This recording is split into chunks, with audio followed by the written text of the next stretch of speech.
Hello everybody and welcome to another comedian's interview for my blog and podcast, Arichcomiclife. My name is Richard Gill and my blog describes my experiences now of watching over 900 comedians over the last 46 years. My very special guest today is a wonderful comedian. It's Rose Johnson. Yay! Hi! Hello! Hi! You said you were going to go bananas and you did. You delivered on your promise. Well, I miss clapping live. I do go bananas on screen and everything, but hopefully we'll be getting out live very shortly. How are you? Having experienced your clapping live, I would say I can understand why you've missed it.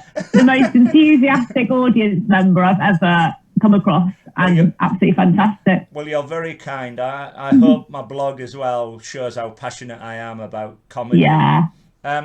Thank you so much for doing this. It's very, very kind of you. We're going to talk. Thanks for having me. It's an absolute pleasure. We're going to talk for the next hour or so about your comedy career, and I'd like you to start off, please, by telling me, please, how did you become a comedian in the first place?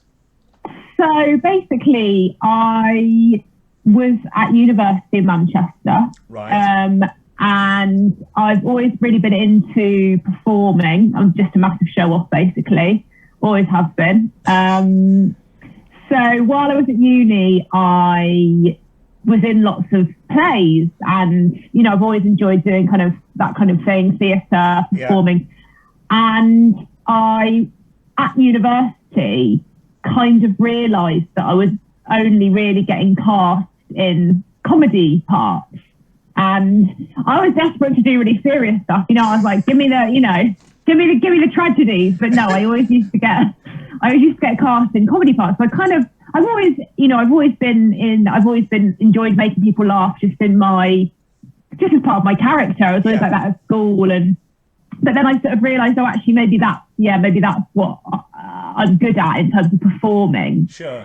And then actually just kind of some friends of mine started a comedy night, started a student comedy night at Manchester University because there wasn't one. So there was a drama society, there was all sorts of parachuting society, whatever, but there was no comedy society because actually I went to university 2004 to 2008. Right. And I would say, comedy, even since I've started, has really sort of massively exploded as a popular form, like on TV, stand-up, stuff like that. So I'm sure most universities now do have a kind of student comedy night, but at that time at Manchester, there wasn't one. So my friends Eleanor and Camille, actually, they just decided to put one on. And then my friend Beatty said to me, do you want to do some sketches together as a double act? At this comedy night. And I was like, yeah, sure. So Beatty and I actually started that as a double act, and we wrote some sketches and performed those. And then Eleanor and Camille, who'd organised the comedy night, decided to form a sort of sketch group, I guess, of 6 women.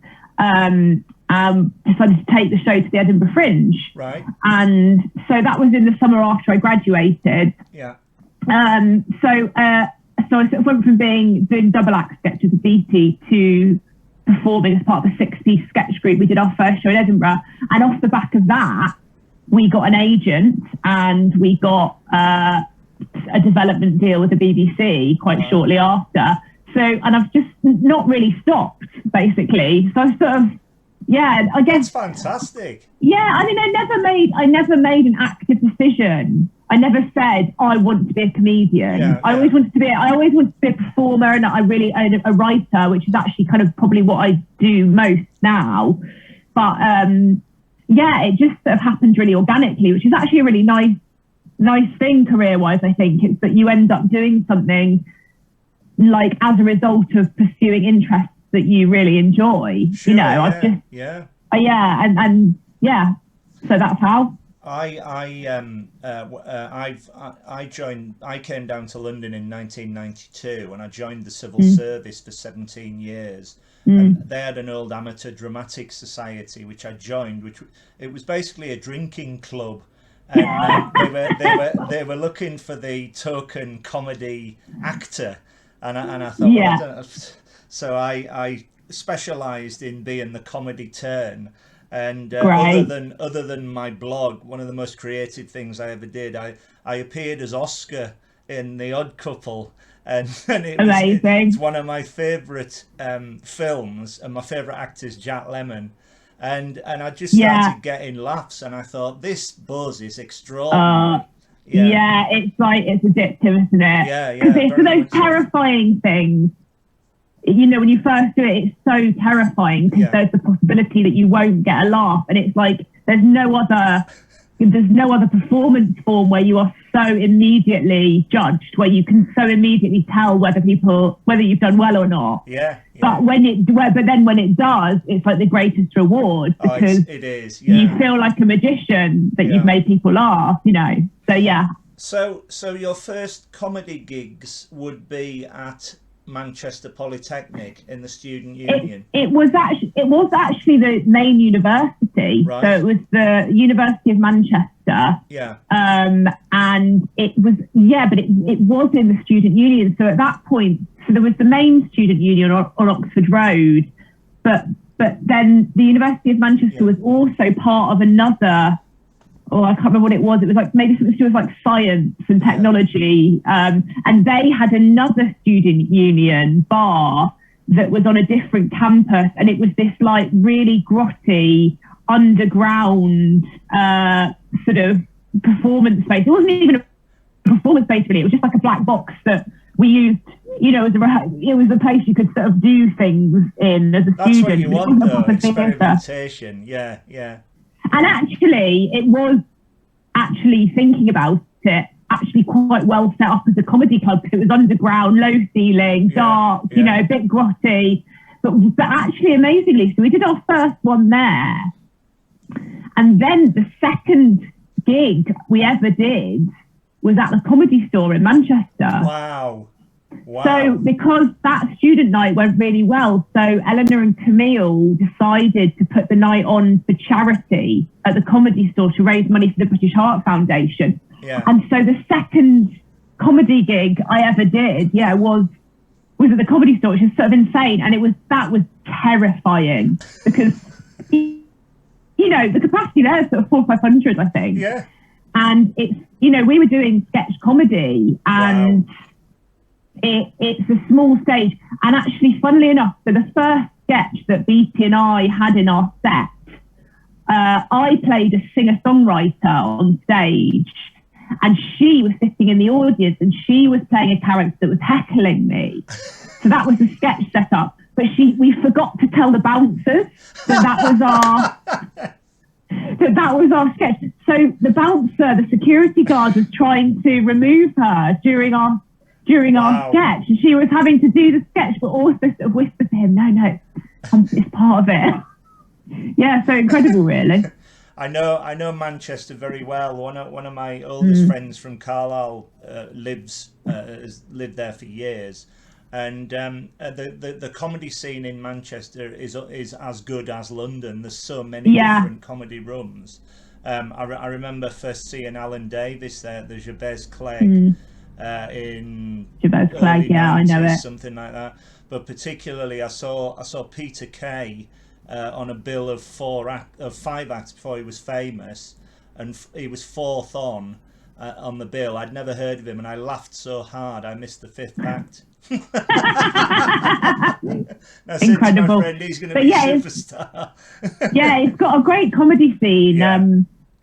So like, you know, nights like Excess Malarkey were on. We used to perform there, and actually at that gig at the Comedy Store, performing on that night were also Joe Lycett and Jack Whitehall, who were at the university too.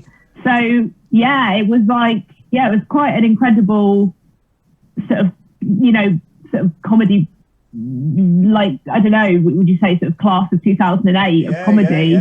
Yeah. Certainly the Comedy Store, they pre-built it at Deansgate, didn't they? Because they had one in London, and they reckoned that the market in Manchester would be massive. So to have your very early gig there is not only terrifying, but it must have given you an enormous amount of experience.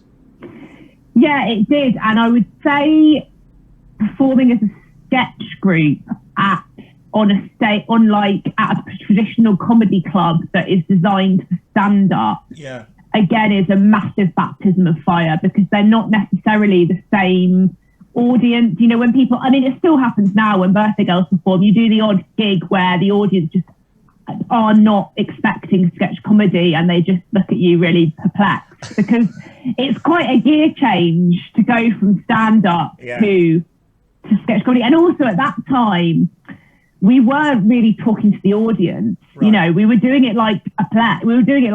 Whereas now we've learned, you know, you need to come on and speak to the audience and be like, it's okay, this is what's happening, it's not a play, we're doing sketches.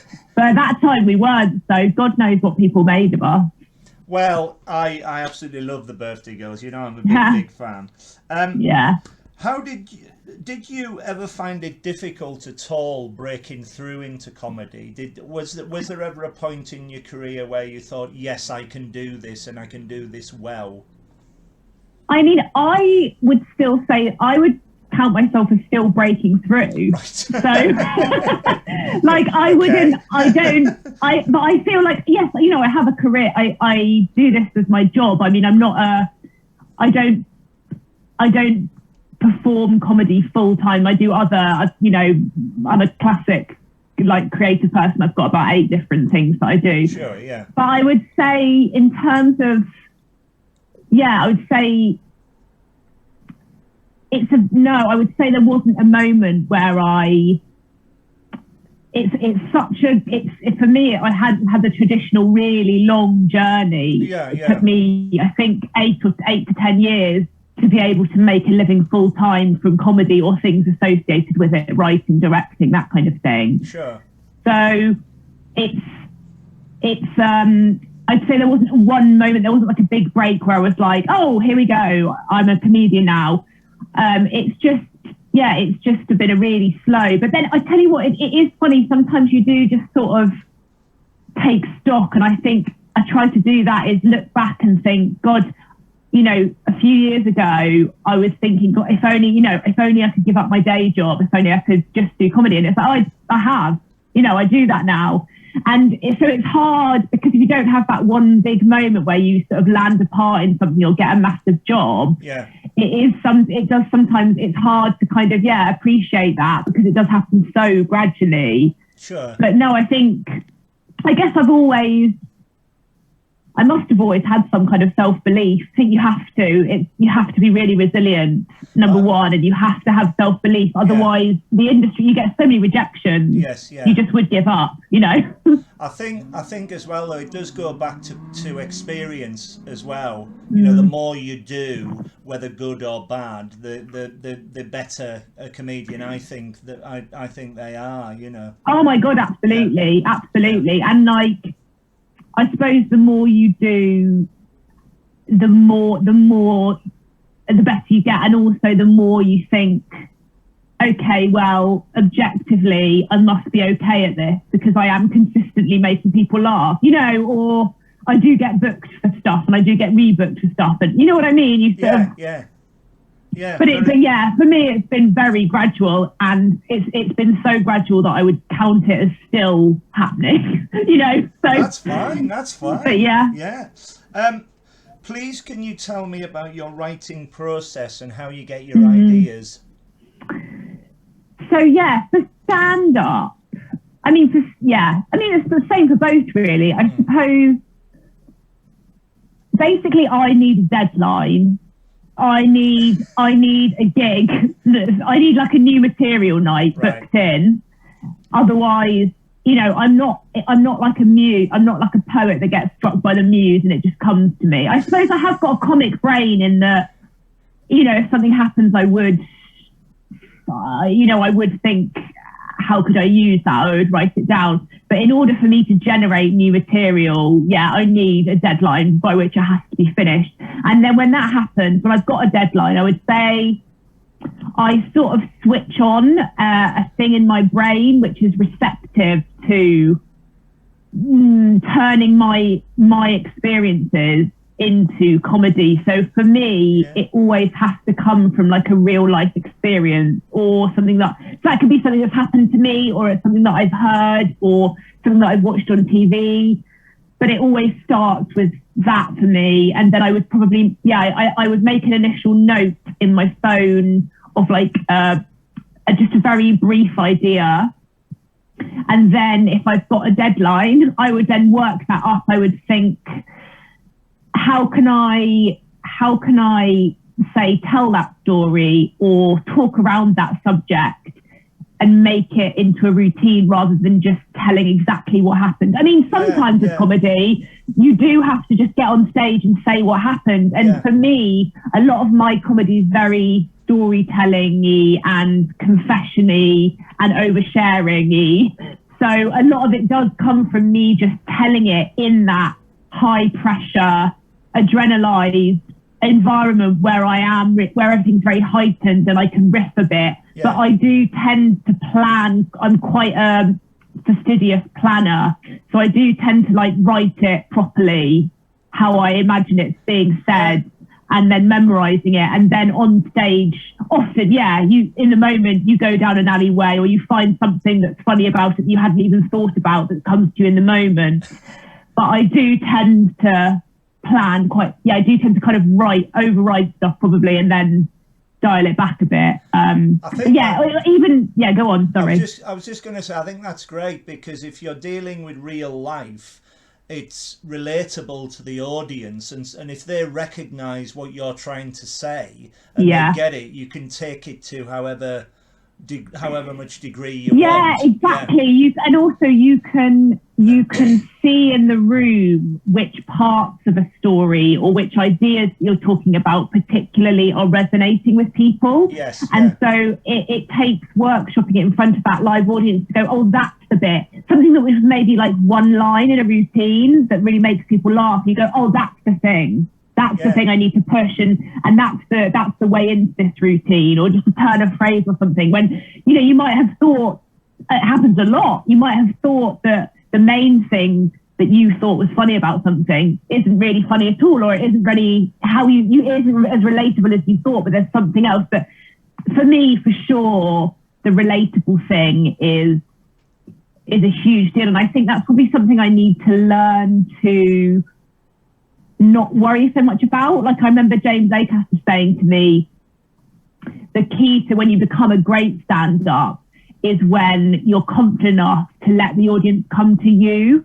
So you're not having to like go to them and be like, being so relatable and stuff. It's when you are confident that you can hold back a bit and let the audience do the work. But I'm not there yet. I'm still very much giving it all on the plate, being like, please. It really is. He is a fascinating comedian, because he can seem to take a word or a sentence and just run with it, and that is an extraordinary gift to have.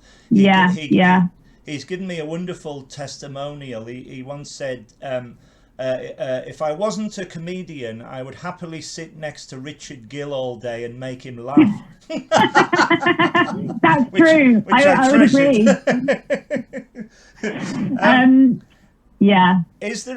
Is there a way that you have of remembering your routines? How do you go about this? Do you go from point A to B in your head? You have notes written? What sort of things do you do? Firstly, I would say I have a freakishly good memory, which is a gift in this industry. I hope it lasts me a long time. But thank you. I would say that I have quite a visual memory. So when I've written out my routine, when I've figured out a routine and written it out in full, I would then reduce it into keywords. Right. The words that would jog my memory And then I would write, this is the first time I ever do it, say, when I've got a notebook, I would just have prompts that are words leading from one little bit to another. But I would try to really only need to look for, you know, the real gear changes in the routine. I would try to memorize everything else, because I would say that because my stand-up isn't just gags, because it is quite anecdotal and conversational, it is quite easy to remember chunks because it's a story or it's an idea. It's not necessarily one-liners that I need to memorize. But then when I have to kind of memorize a larger set, so if I was doing half an hour, 45 minutes, an hour, I would only really, I guess, I would hope that the routines themselves would then be in my head, because the more you repeat them, the more they are just, you just remember them, because it's like muscle memory. However, going from when I find it's the links between the routines that can be difficult. So what I try to do is I would find a link between two routines that I'm going to say on stage, and then I would practice saying the end of one routine into the beginning of the next. So I would practice the links between stuff, if you see what I mean. So you would try and build muscle memory basically for between the routines as well as the routines themselves. Sure, yeah. It's a good way of doing it. The reason I asked the question is that the other big thing that I did was I wrote a play which we put on for Comic Relief called The Applicant, and it was about it was basically about me coming down to London. I had a very successful girlfriend and I couldn't get a job, and the whole point was me going for all these interviews to try and get a job. And it was monologue and then the interview for each scene. So I ran out like a rabbit in headlights. I was late for my first interview, and I had this great long monologue that I started chatting to the audience to, because I was really nervous and there was nobody else to talk to them. And of course, the first night we did it, I forgot the monologue. Yeah. So I was like, what do I do? And then my mate come running on and he did all the interviews, and once the two of us were on, it was that much easier. Yeah, it does happen. It still happens. It happens particularly when you're doing new material, because you're like, I've never said this before, but then you can kind of get away with it by having a notebook or by just fudging it a bit. I mean, comedians, you can sort of normally talk around the last point you've made whilst frantically trying to remember the next point. I think comedians are really good at knowing when other comedians are doing that. Yeah. I would say that like the audience might not be able to tell, but I can always tell when it's like they've forgotten the next bit. But I would say, like that even happens. Nerves, it's just stage fright. It can happen. It's happened to me, you know, with routines that I know incredibly well. And the reason why it happens is because it's when you're slightly dissociating. It's when you're not in your head. You're not, the stuff that you're saying, your mind isn't thinking those words. Your mind is thinking, oh my God, I'm on a stage, everyone's looking at me. So as much as possible, you need to be, even if it's something you've said 1,000 times, as much as possible, you still need to be saying that as though you are really communicating that for the first time, because it helps you to remember it and stay grounded in your body and not just be floating above being like, ah! That's the magic of it, though, and that's what I've noticed with you. You do make it seem seamless. You know, whether I'm watching you on your own, because you do obviously your own stand-up, or with the sketch group. Do you ever suffer from nerves before you go on stage? Yeah, I mean, I think people who don't are sort of mad, or they've been doing it a long time. But it's interesting with Birthday Girls, with the sketch comedy, not so much, I would say, because there are, like you said, it's when there's other people on there with you, it doesn't feel quite so exposing. But also I would say because, you know, for example, if you go to the Fringe and do a run up there, by the time you get to like week 3, I'm not really nervous for that show, because I just think I know what I'm doing. That the jeopardy is not there. Obviously the jeopardy is there that they might not laugh, but if you've had 15 shows in a row where they have laughed, chances are they will laugh again. I mean, sometimes they don't. Sometimes there is a freak one where they don't.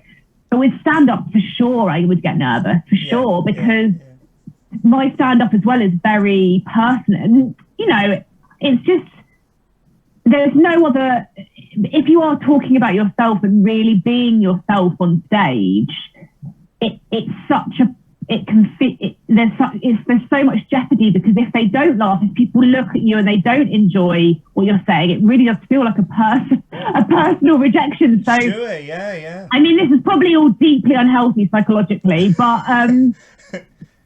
yeah, I definitely it's would. all experience, isn't it? It's all experience, because, you know, your job is to control the room how you want it, hopefully very positively. Exactly. And also I would say that nerves aren't, I mean, debilitating nerves are not good, but nerves are a good thing, really, because you need the adrenaline to have that edge and to fire on all cylinders. If you go on, like, for example, we did a gig once where, with my sketch group, where we all had like a massive burrito before the gig, and it was terrible, because like it just weighed us down. Like we were too full to be nervous, and so we just didn't have that, like, you know, that energy that you need. I think so. I think nerves are not necessarily a bad thing. No, as long as you learn over time to be able to control them in a way that, you know, that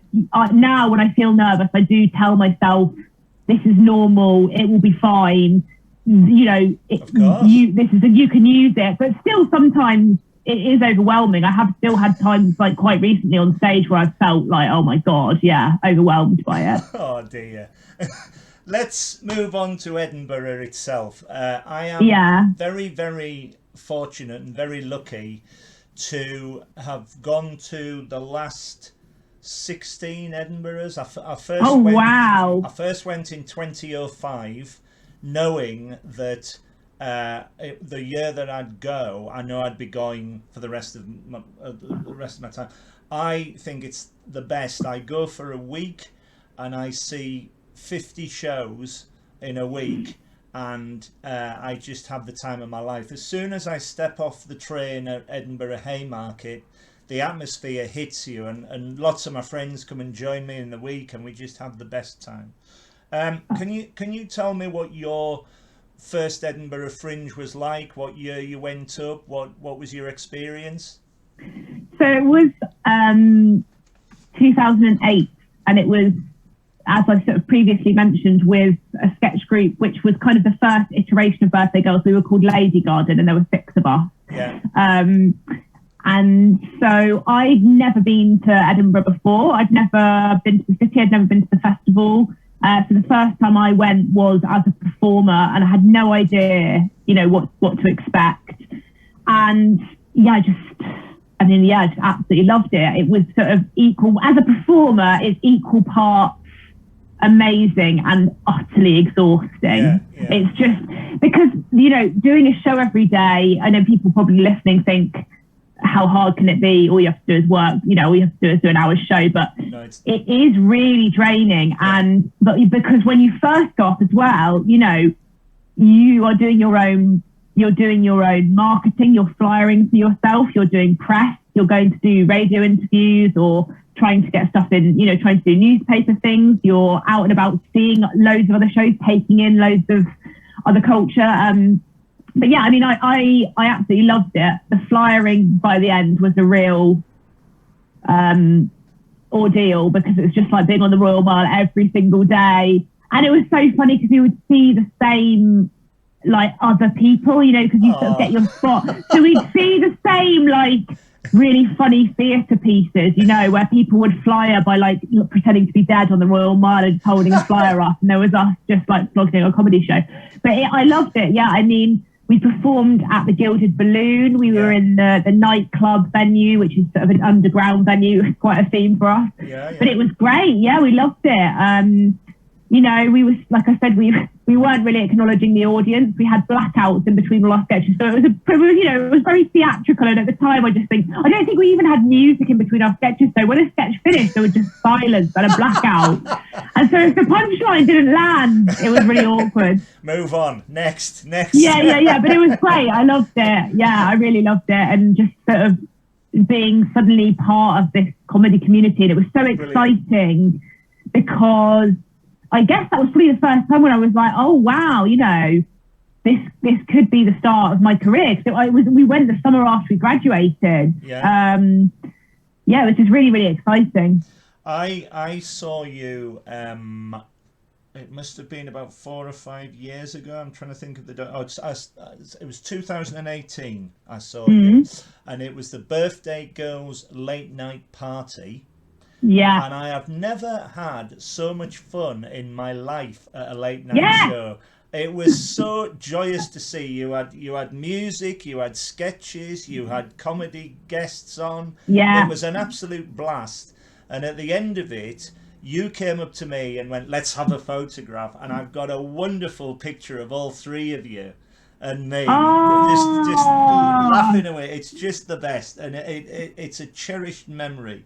I'm so glad. It was so fun, that show.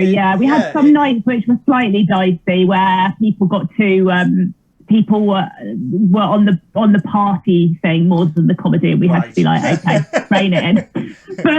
But yeah, it was great fun, that show. It was a great idea, though. It was a really good idea for a show. Good. Yeah, terrific. I've also seen Birthday Girls that Always Be Comedy as well. How did the sketch group come about? Did you say you all met at college? Yeah. But you say there was different reincarnations of it.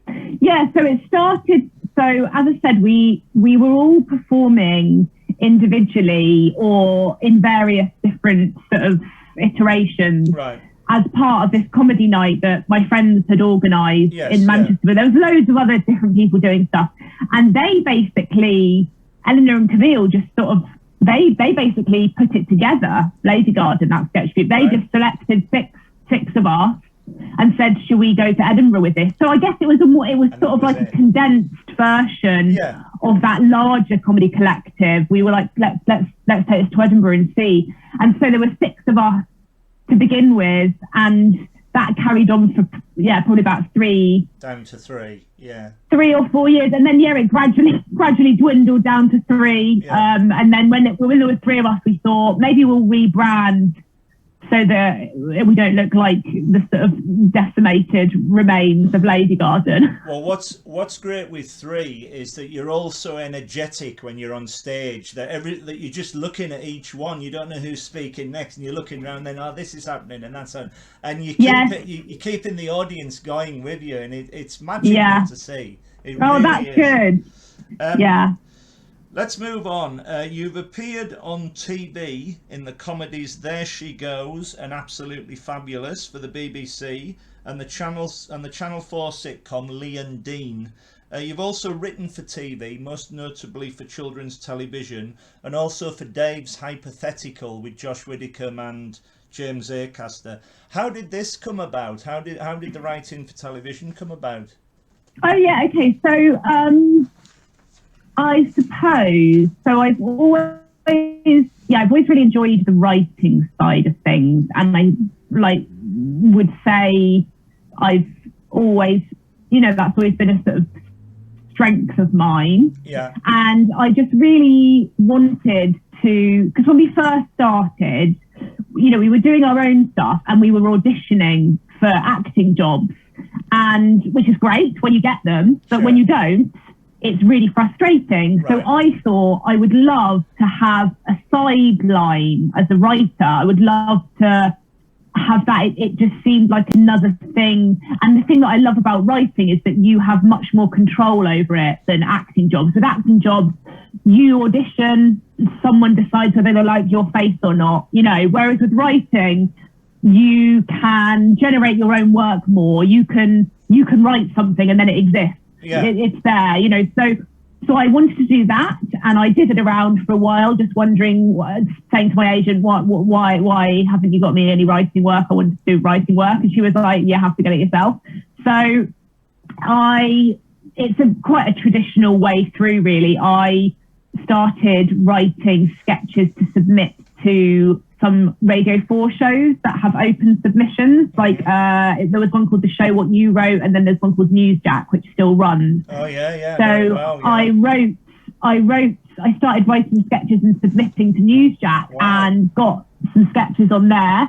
And if with Newsjack, I think a lot of people don't know this, if you keep submitting and your stuff's good, eventually they sort of invite you into the writer's room.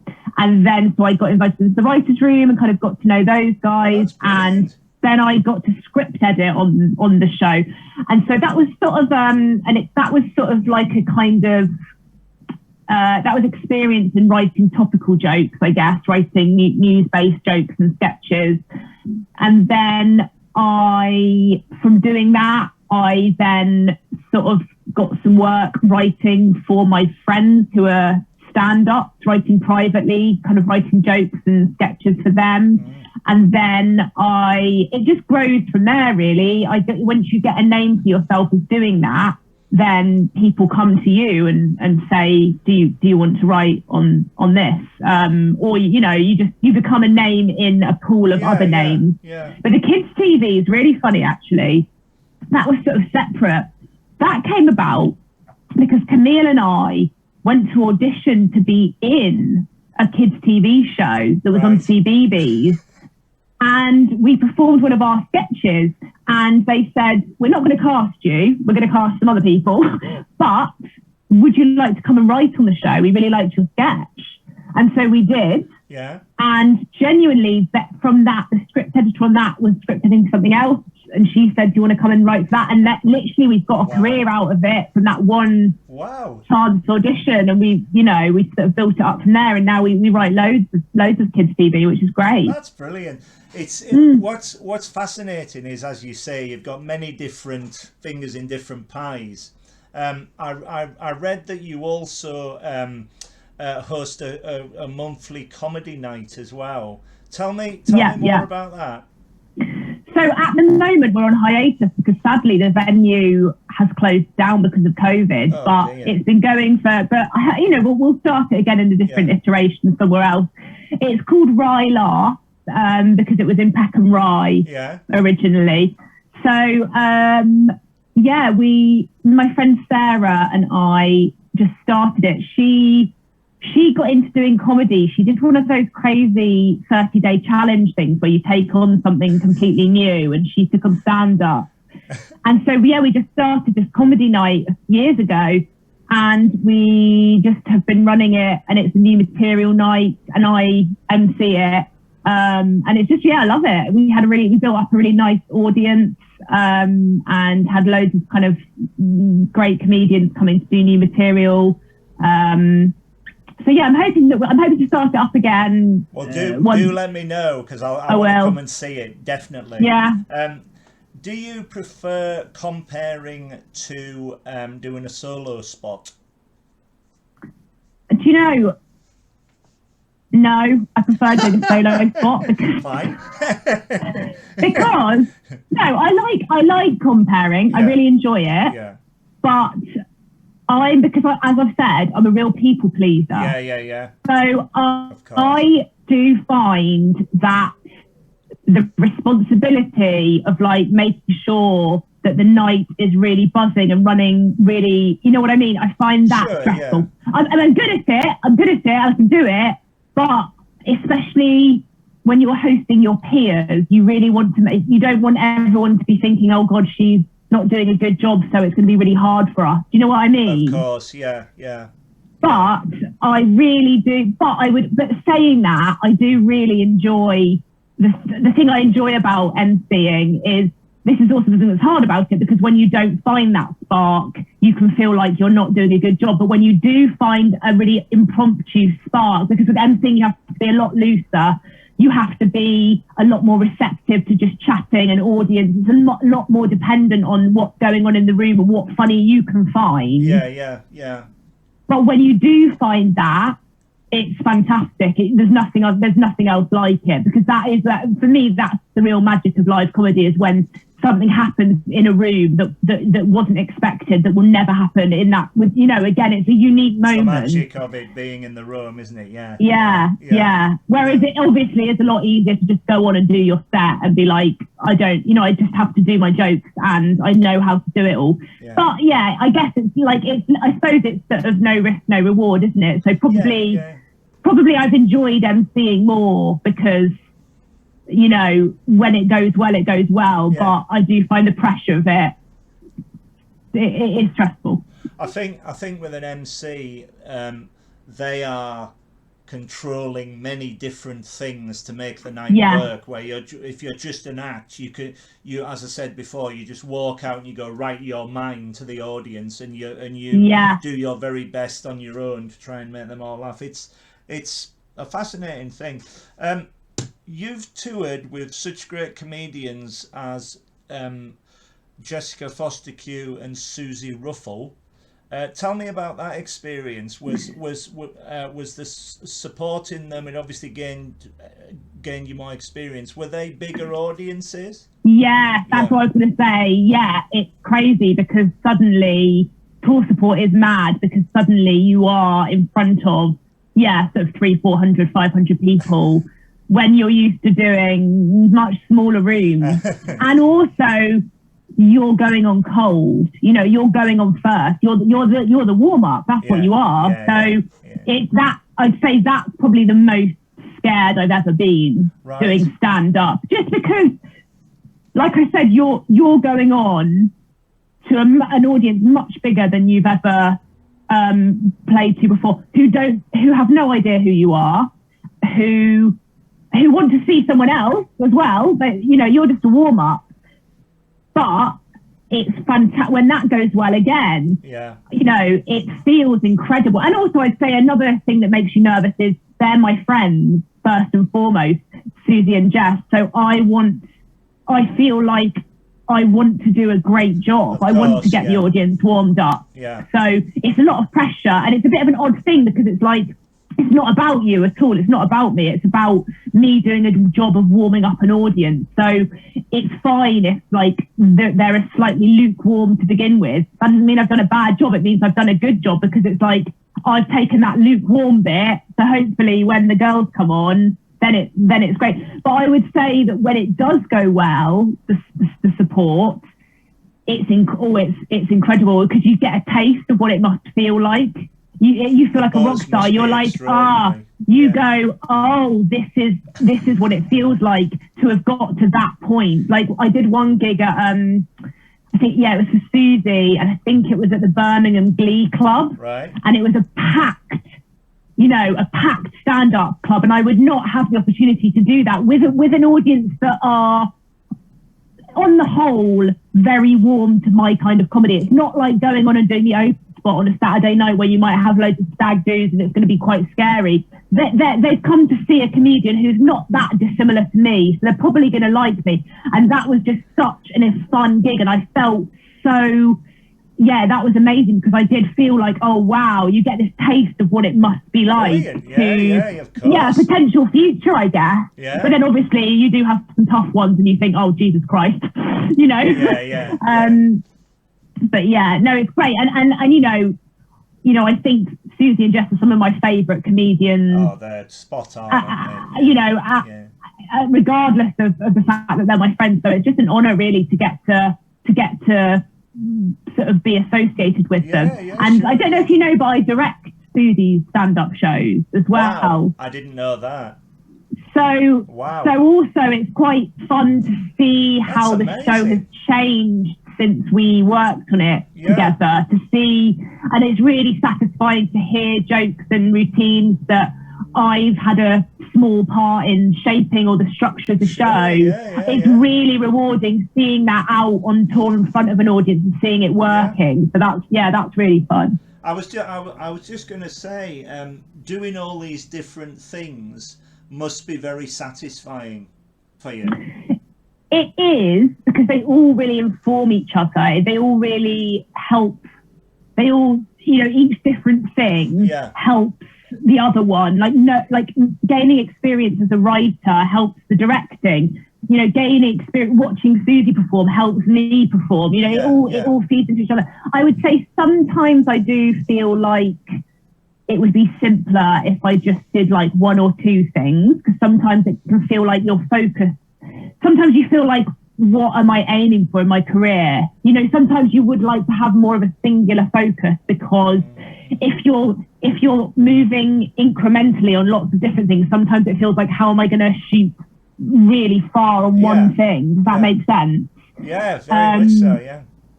But, you know, that'll come, I think. I think it's sort of born out of necessity at the moment. I need to do lots of different things. Yeah. And I guess if one of them starts, you know, it just takes a small nudge for one of them to become your main focus. But I do like having lots of different things, you know, that I could be doing, that I can focus on. Do you, following on from that, do you have any ambitions as a comedian? Do you have any other ambitions?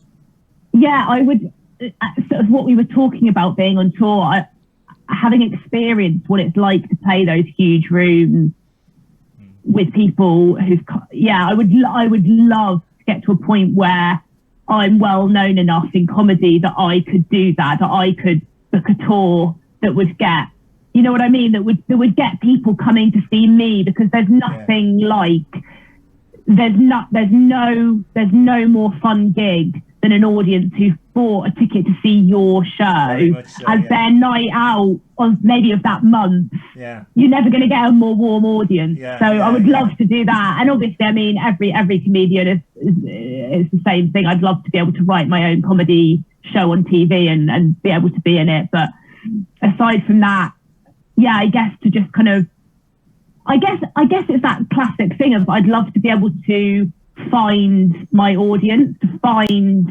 a wide audience who would follow what I do and would want to come and see me. Does that make sense? Very much so. I was just going to say, I'm doing my best to promote you through the blog. I think you're great. Thank you. I really do. Who are your favourite comedians, past and present? Did you have comedy growing up? Yeah, I did. Yeah. So growing up, I loved Ab Fab. That was like, we used to watch that with my mom. Yeah. So yeah, French and Saunders were like huge comedy influences. And I also used to love Dad's Army. You know, I used to love kind of stuff like that. What a cast. I mean, and also like Dad's Army is written quite It's quite sketchy. You know, a lot of those scenes are like very, very well observed and well written. You know, you could take them out and they would work as a sketch. So I love that.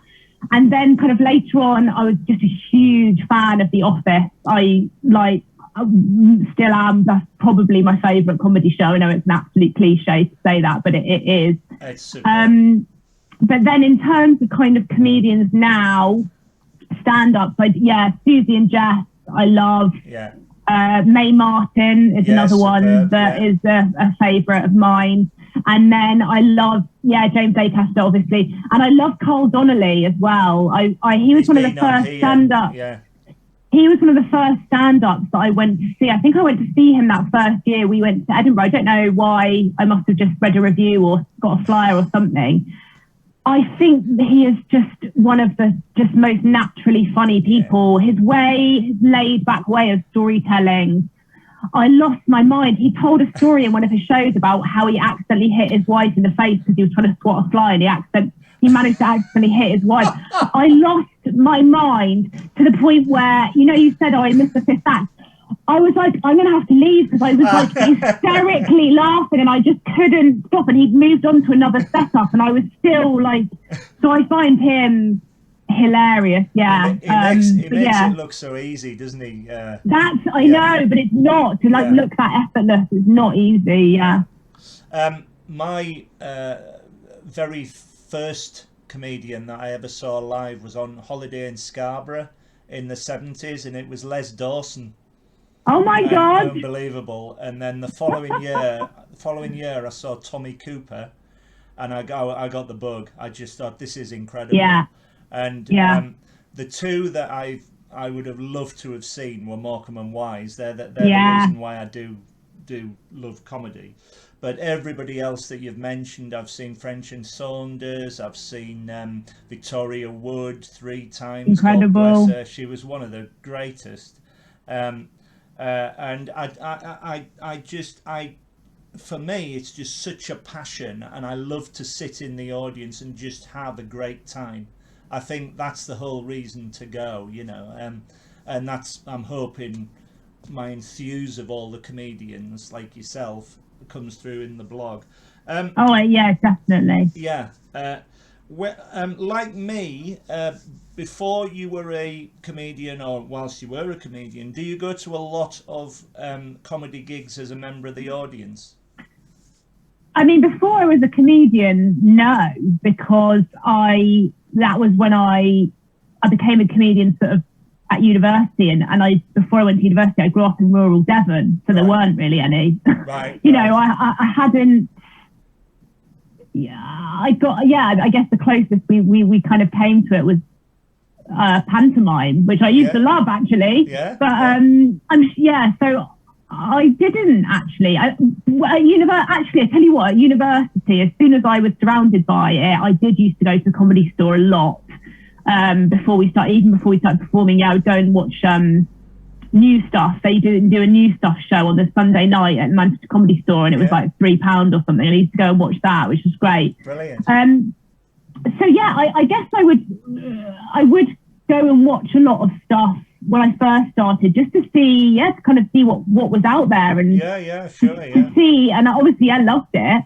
But I would say now I probably don't see as much as I should. I do actually go and see quite a lot of shows at the Soho Theatre. Yeah. I'll go and see stuff that's done well in Edinburgh that I've missed, or brilliant stuff, venue. you know. Yeah, but I don't go and see as much as I should, probably, because I guess the good thing about being a comedian is that every time you gig, you're getting to see everyone else performing as well. So you kind of watch a lot of live comedy, and I suppose going to a mixed bill comedy night for a comedian is a bit like a busman's holiday. But so I would tend to go and watch people's full hour. I'd go and see their own show now rather than going to see like a mixed bill night. Do you like to, if you're part of a bill, do you stay and watch the rest of the act? Depends how tired I am, but I like to. I do like to, because it's great to see what other people are doing. It's really inspiring, and it's also nice to be social, because comedy can be a lonely old business. So it's nice to kind of hang out with your friends and feel like you've got actual kind of peers and colleagues. Yeah, of course. It's interesting you say about pantomime. I saw Ken Dodd in pantomime at the Opera Theatre in Manchester. And amazing. He was on till about he used to do infamously long shows, of course, and he was still on stage at midnight, and all the kids in the front row were asleep. Yeah, classic. Yeah. And he just kept going. It was extraordinary. And the Comedy Store, my first Comedy Store bill when I first came to London would be something like Richard Morton, Linda Smith, Steve Gribbin. And top of the bill was an act called Charles Fleischer, who was never heard of again. He was this zany American comic with mad voices, and immediately soon after he went to America, and he was the voice of Roger Rabbit, so he didn't need to work again. So he was like, I'm not going back to the Manchester Comedy Store. See you later. It was unbelievable. How have you found online gigs as opposed to live stand-up? Have you done many online gigs? So at the start of the pandemic, I was like, hard veto. I'm not doing them, because the idea of it made me feel sick. I was like, I just feel like, because I suppose it's a generational thing, maybe, because I feel like I just missed the whole, like, you know, Instagram, talking to people, vlogging, that kind of thing. Sure. It just missed me. So I think I felt like I don't feel naturally comfortable kind of talking to a camera, and it's very different to being in the room. So I just felt like, oh, this is making, the idea of having to do this is making me feel really uncomfortable. So I just won't. I was like, I just won't. I'm just not going to do online content. And I think there was a lot, I think at the start of the pandemic, I felt a lot of pressure because loads of people immediately were like, right, I'm going to do online sketches and I'm going to do all this. And I was like, oh, that's not what I do. I'm not a content creator. I'm a comedian, and, you know. But then I think it just wore me down, the pandemic, and I was like, I've got to do something. I was like, I just want to perform. I want to do something. And then I think I think it was James from ABC that was like, will you come and do ABC? And I was like, you know what? If I'm going to do one, it will be ABC because it's so friendly and fun and has the best audience. Thank you. So I think I think that was like 8 months into the pandemic or something, and I just thought, okay, let me try. And actually, that one was much like as much like a normal gig as it could be. I'm not a huge fan of doing them, I would say, because I just like being in the room. A lot of my comedy, like I said to you, I sort of really do feed off what people are responding to, and it's really hard to get an idea of that when they're the other side of the computer screen and there's like a couple of seconds delay. But saying that, also, you know, it's a challenge. It's out of your comfort zone, and it can only make you a better comedian to try a new form. And also, I'd say, you know, I suppose the tricky thing about some online gigs is when you can't hear the audience, so you can't tell if it's going well. You're sort of shouting into the abyss. But then also there's something to be said for when you finish, just switch your computer and you're just in your house. You know what I mean? It's less embarrassing. You know what I mean? It's like, it's not so exposing than being in a room full of people, and the worry about the jeopardy. There's less jeopardy if you're just in your own house. You can just turn off your computer. You know what I mean? But I tell you I say one thing for online gigs. Another one that I've really enjoyed doing is Gigless, Catherine Bohart's gig. That's been really fun. She's got a great community. So that's the one thing I'd say about it, is that I think it's fantastic that it's provided a community for people to feel connected during this whole crazy year. And also I think it's fantastic that it's provided a lot of access to comedy to people who wouldn't necessarily go out to live gigs, people who might have disabilities, or people who just socially find the idea of that very intimidating.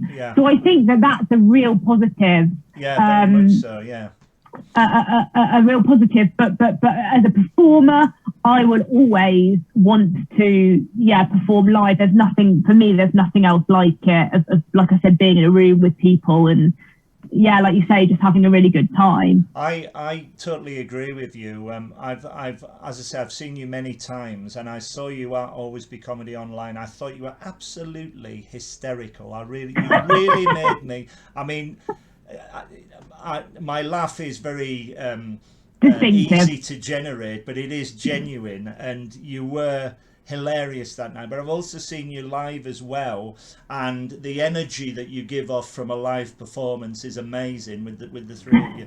I think online gigs are a super substitution. When they first started, there were I used to go to Always Be Comedy. I used to go to Return of the Crack on a Friday night. I used to go to Happy Mondays, comedy nights. And very early on, there was no audio. So if I was sitting here laughing at four walls, and I thought I was going to be taken away, neighbours were like banging on the walls. And then somebody had the bright idea to open up the audio, and it helped with the comedian's timing of gags and everything. But I'm totally with you. You cannot beat the live experience, because you're in the moment and anything can happen, and that's the magic of it. You know, it's extraordinary. And please can live comedy come back very, very soon. Just before we go, and I've had an absolute blast talking to you. It's been an absolute delight. Is there anything else you would like to say? Have you got any more online gigs coming up? I'm doing, I mentioned Catherine Bohart's Gigless show. I'm doing that again on the 24th of June. I think she's going to start doing it live actually, but she's doing but this is an online one. She's doing sort of a few last online ones before she goes to doing it monthly, with sort of some of her favourite acts from over the past year. So I was really delighted that she asked me to do that. Brilliant. So I'm doing that, and then I'm going to start. I've been a bit slow on the booking in and live gigs, but I'll be giving James Gill a text. Don't worry about that. So I'll be back I'll hopefully be back at ABC soon. But yeah, I've actually I've been writing a book that is yet to go anywhere, but it might. But it's so that's how I've been sort of keeping myself busy. So watch this space. I don't have a publisher or a title yet for you, but when I do, I will tell you. Fascinating. And also, where can people find you on social media? You can find me on Twitter and Instagram, and I am at Rose Jono. So just ROSE, and then Jono is JOHNNO. Brilliant. And my tweets are mostly just me being furious at stupid things my husband has said. He's also a comedian, and or me being furious with Transport for London. But if you enjoy that content, come on over. Well, I for one am going to be first in the queue to see you live again soon, because I think you're a very, very, very funny woman, and you've made me laugh so much over the years. And thanks, Rich. Thank you so much for doing this. It's been an absolute delight talking to you. If only all audience members were like you, it would be fantastic. I mean, actually, it would be unworkable because we wouldn't be able to get in a word edgeways. Yeah, we'll have to keep it to you because we're just laughing 24/7. But you know, you're very kind. All the best to you. Thank you so much, Rich. Hopefully, see you in real life soon. Definitely. All the very best to you. Bye. Thanks now.